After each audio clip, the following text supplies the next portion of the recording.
I was born in the Congo. City is Rutshuru. Hey everyone, it's Kim Barnes-Jefferson here, your host. I am a healthy living coach, and I work with women to break free of the diet mindset so they can live a life of balance, peace, and harmony when it comes to diet and exercise.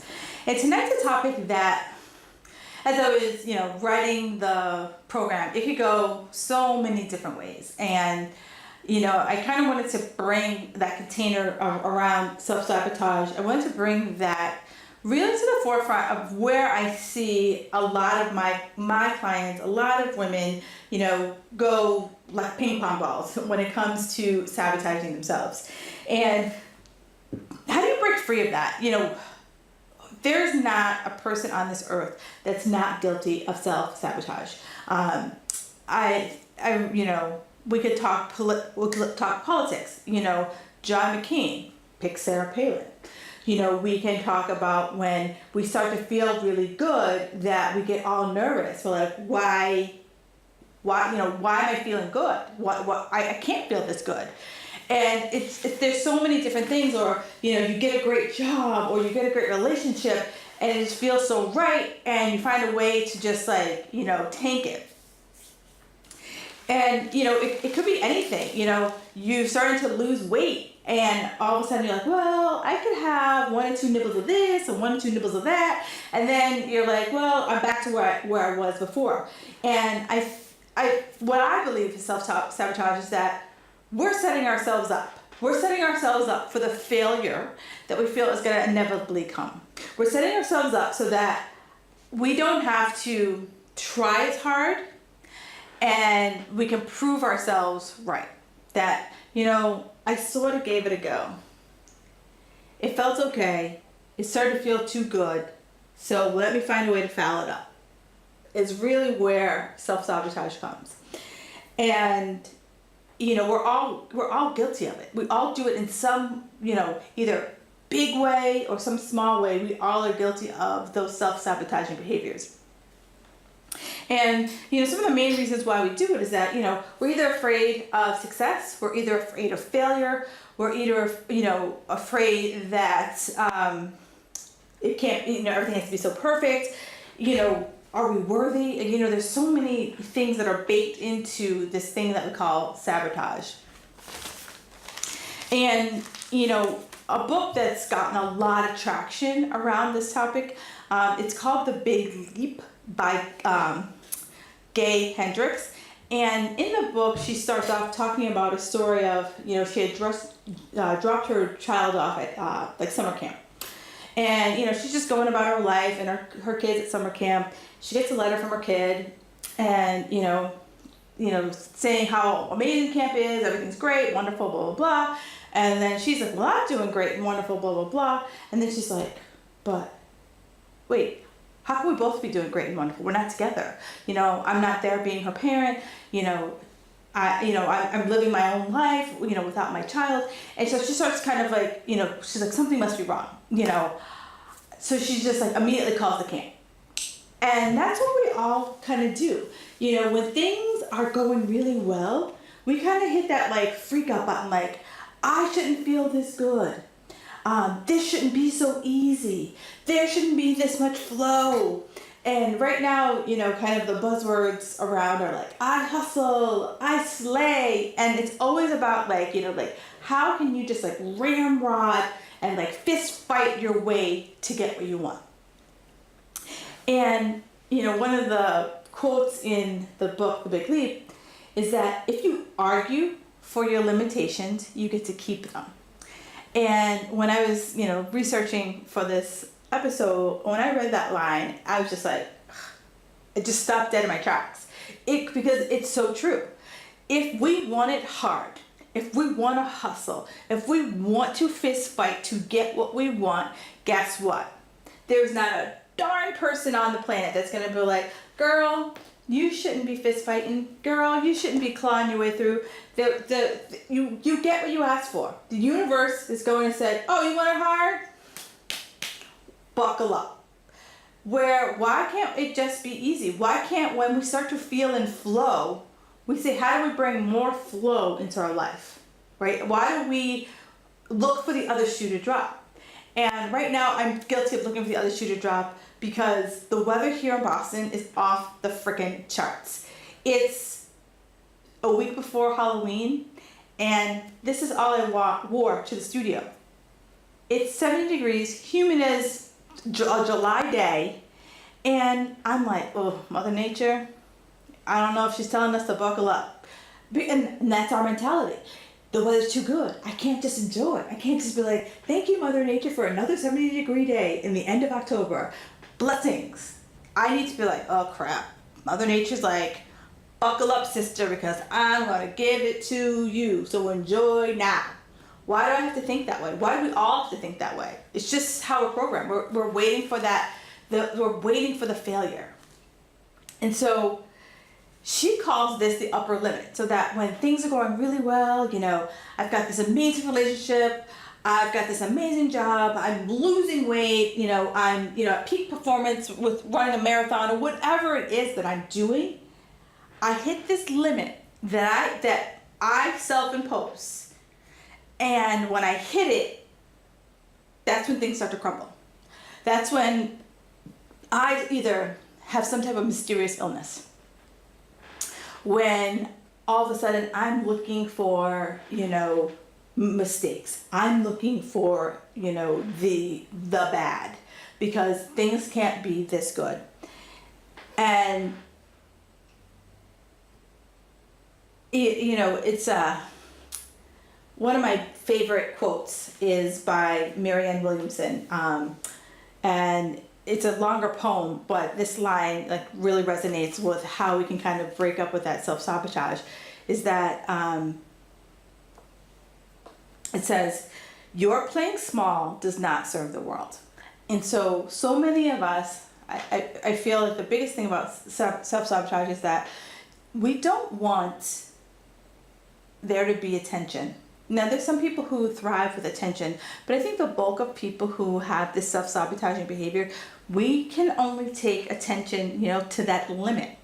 And then if you think about movie stars, you know, all of a sudden, you know, they're getting caught doing, you know, they're getting caught with a hooker in the park, or they're, you know, drunk driving. They're doing behaviors that they have never done before, and it could be that their celebrity has gotten to the point where they've reached that upper limit.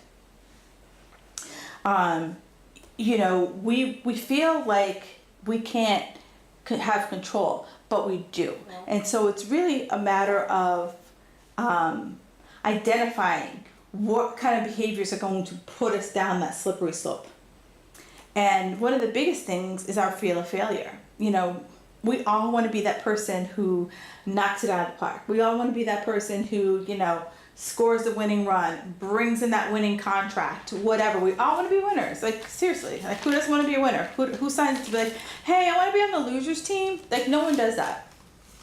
And so as we make changes, in the back of our head, we only want to make changes that we know we're going to be successful at.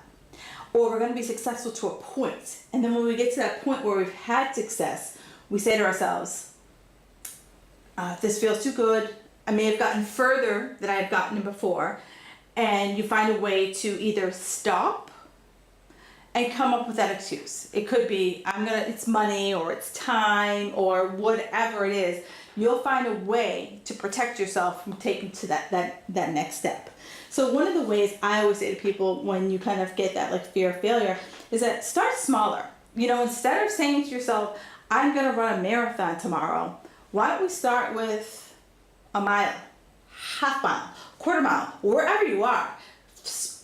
Pick a smaller goal, because I want my clients and I want you to have wins, daily wins. And when you have daily wins and you start kind of, I've talked about this before, you know, it was like a daily habits of like, you know, crossing off the calendar each and every time that you finish a task.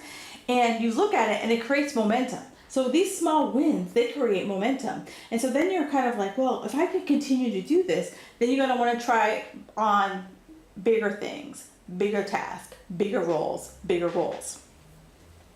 And don't be afraid to be adventurous. One of the things, like I said, everyone wants to be, the rock star. Whatever you try, you want to the first time you do it, you want to be like, I'm the winner.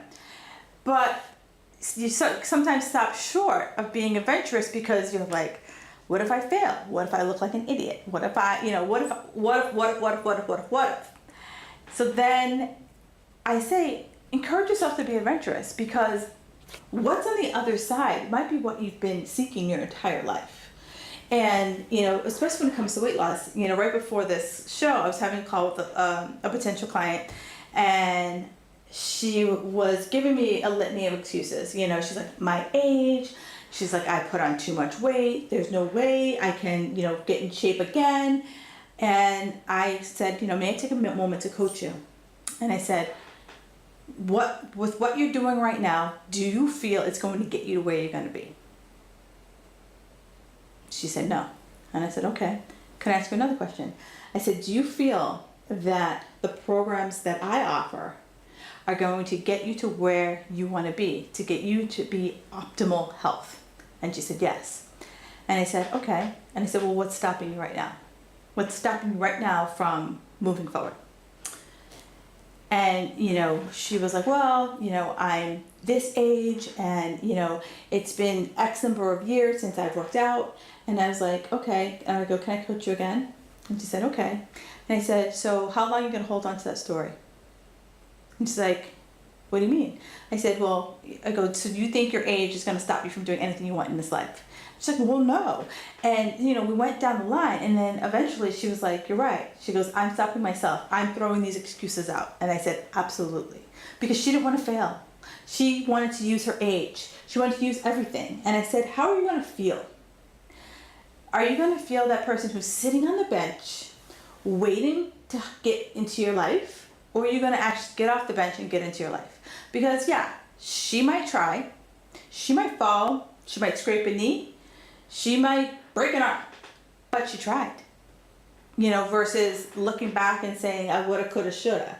And I don't want people to live with regret. So I always say, adjust your expectations. Go in saying, you know what? Instead of saying, I want to be this amazing, what if you said, I want to be this amazing? Nail it. Then you move up. I want to be this amazing. So on and so forth. So that way, again, those small wins. And we start to get more comfortable, more confident. Our ego starts to get a little, break free of that whole perfectionism trap. And then also, the changes, we always focus on the bad, the fiery crash. That's what we always focus on. But we don't focus on the solutions. We always think things that we're not, but it's what if we thought about things that we are? And it comes to that visualization, where a lot of times I always ask my clients to picture their success, what does success look like for you? And I do a lot of with weight loss, and a lot of my clients are like, success is being able to look in a mirror and like what I see. Success is being able to go to the beach and not have multiple layers on my body. Success is being able to stand up in front of an audience and not be like, are they looking at my ill-fitting clothing?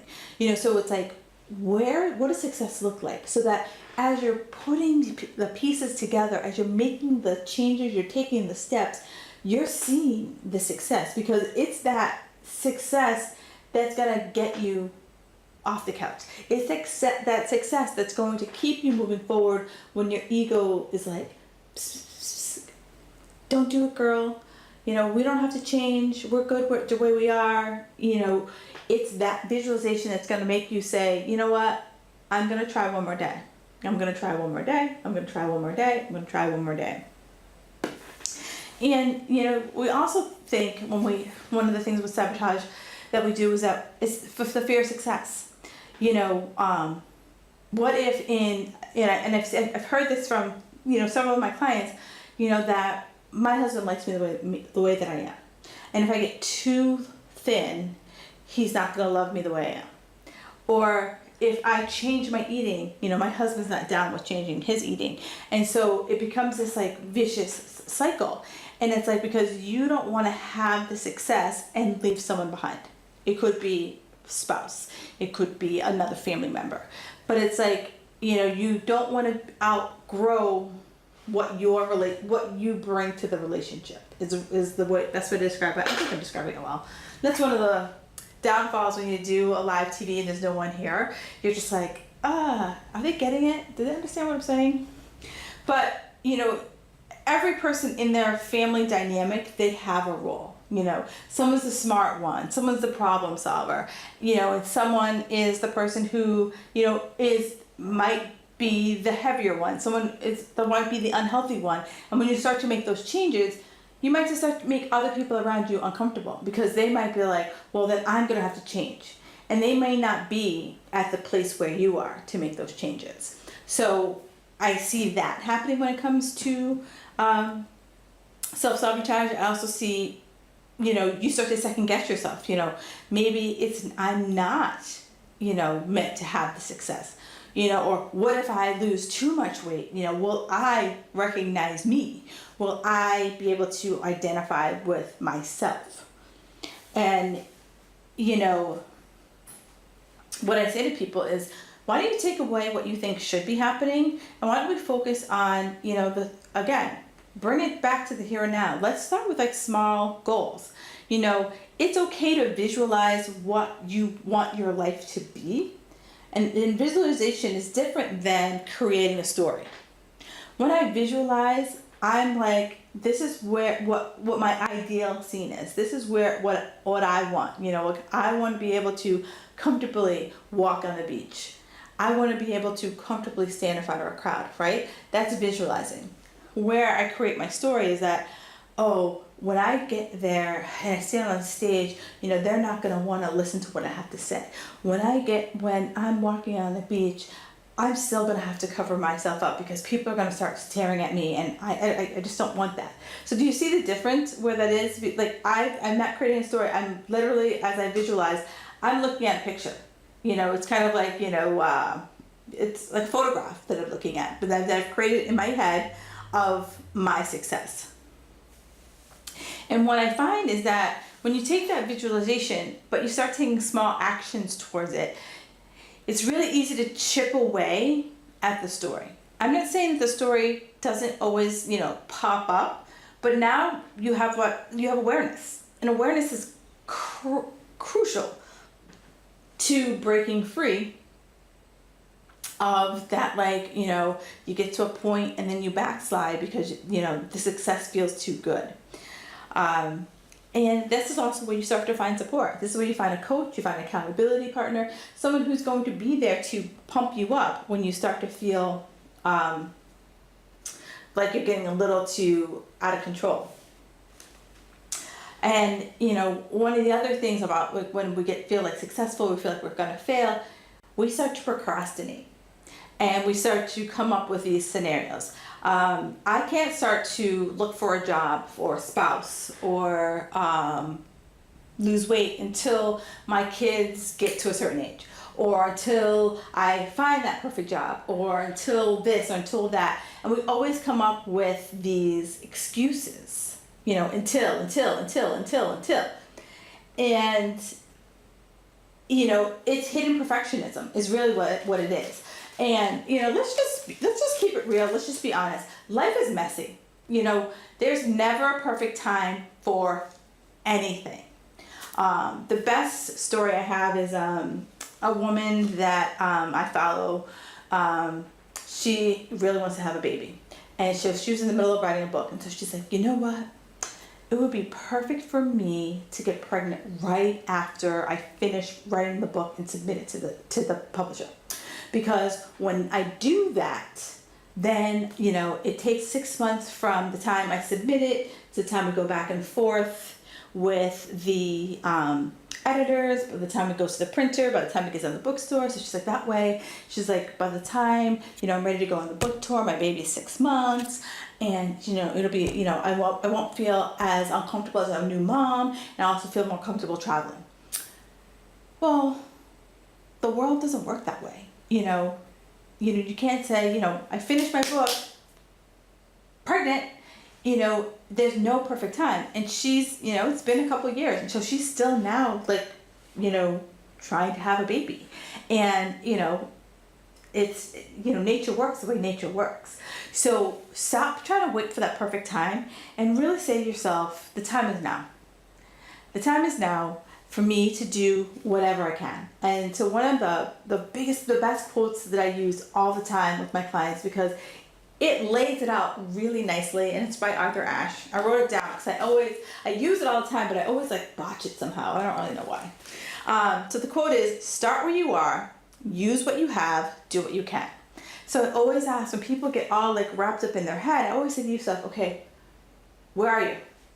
Where are you? If you're new to exercise, where are you?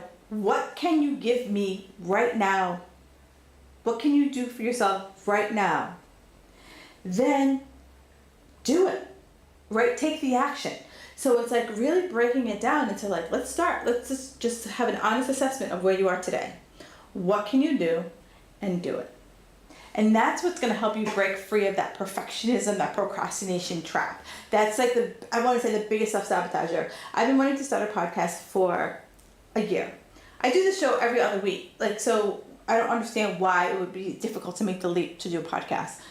Well, I told myself that I didn't have the perfect name. So when I have the perfect name, I will do it. Sabotage. Because it's something out of my realm, out of my scope. And I'm I've totally procrastinated like a crazy woman. So the key here is having awareness. No one's immune to it. We always do it. It's just a matter of having awareness and knowing and recognizing when those patterns are happening and being able to say to yourself, okay, I gotta slow this down. I see that it's happening. It could, with food, it could be you're starting to nibble more. So it's okay, something's happening. What's happening? How am I feeling? How do I get back in check with myself? As Ice Cube says, check yourself before you wreck yourself.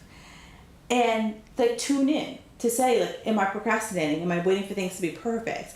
Am I, afraid of things to be successful? Am I afraid of failing? Is it my self-esteem? Do I feel worthy of achieving this goal? What is it? And tune into that. And, one of the biggest things I always say is be grateful for where you are. I might, right now my health might not be optimal, but I'm grateful that I'm able to walk out of this room on my own 2 feet. I'm grateful that I woke up this morning and put 2 feet on the ground and was able to get out of bed, without pain. So be grateful for where you are. And one of the best lines that I ever heard was, if something is meant for you, it will not pass you by. And so I always feel, and I say that not to dissuade you. I say that for you to think about, maybe it's not supposed to happen like that. Maybe it's supposed to happen at a particular time. Maybe, I'm a big fan of paying your dues. There are overnight sensations, but there are people who literally have to build the house foundation. And if you haven't built a solid house foundation, if your foundation is kind of crooked, kind of cockeyed, if your foundation is made of sand, you're always going to collapse on yourself. But when you build that nice solid concrete foundation and you start to build a great structure on top of it, you're unstoppable. Unstoppable. And so, like I said, it might be at a slower pace, but if it's meant for you, it's not going to pass you by. The universe works in a way that it only gives you what you can handle at that given moment. So you have to prove yourself. So just go for those small wins. Break it down. Make it easy. Make it accessible. So, no one's immune, and we can always find a way to get in our own way, right? So I always make sure that I always have what I call a highlight reel, so that when I feel like I'm getting a little out of control, then I find a way to kind of bring me back down to balance. And, I hope that you find a way to, when you're sabotaging, a way to find your way out of that self-sabotaging behavior. I will be back on November 14th. Crazy, this year is flying by. I'll be back on November 14th, and I'm going to talk about how do you cruise through the holidays. I want you to be able to have, holiday cheer, if you will, and not worry about, January 1st waking up and being like, oh Lord, I'm fat. I don't want that. I want to flip the script on that. I want to talk about ways that you can flourish through the holidays. So I'll be back on November 14th. And in the meantime, if you have any questions or comments, feel free to reach out to me on social media. I can be found on Facebook, Kim Barnes Jefferson Coach, Instagram, Kim Jefferson Coach, or email squadleader@fabfitsquad.com. Thank you guys so much, and I hope you have a fabulous rest of your evening.